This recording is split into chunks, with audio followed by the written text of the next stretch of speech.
Going into this fourth quarter and in the fourth, they were able to cut it to single digits. What was the key to pulling out the win? Yeah, we talked about this team. You know, we were up 17 at half. They were down 17 at half versus Miami the night before, and it was a one-point game with 5 minutes left to go in the game in that game. So really tried to prepare our guys for knowing that this team was not going to give up. We took a punch in the third, and I think we really responded. Shots went in for us, but our box outs, 50-50 balls, really covering for each other and defending gave us a chance to win this ball game.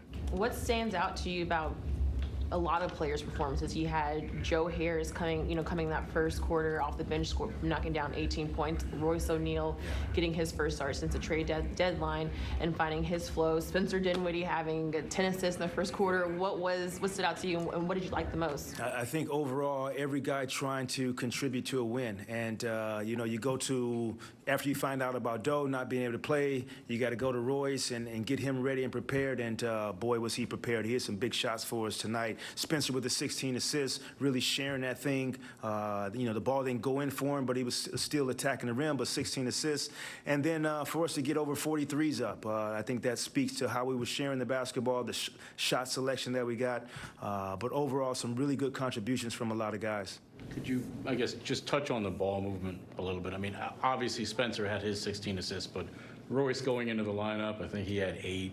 Just what kind of ball movement did you see out there? Yeah, with Royce being with that group, it gives us additional ball handler. Not saying that Doe doesn't, primarily handle the basketball, but he can bust out dribble and things like that. But we've initiated and let Royce be a point guard, even tonight, even with the second unit. So it just allows kick-aheads. It allows us to advance the basketball side to side while the defense is reacting, especially they have 2 bigs on the floor. And then we were able to just be in attack mode. And so big part of that is having multiple ball handlers.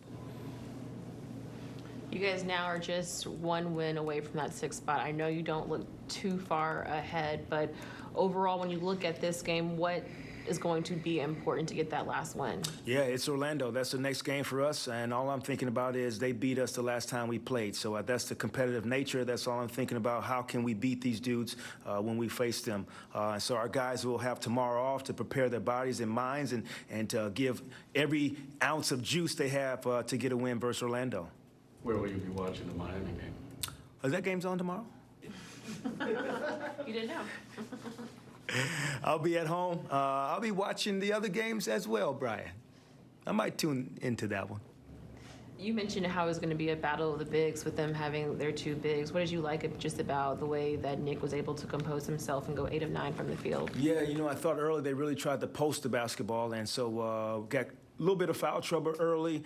Then I thought overall Royce helped Nick defend the paint and the rim, and Nick kind of settled in and then really was a force for us at the rim, deterring shots, being able to convert on the other end of the floor. His ability to get to the rim, on top of the rim. If we got guys going downhill and he's a threat at the rim, that's pretty tough to guard.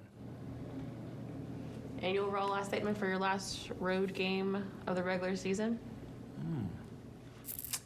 I'm going to pass on the Little Caesars.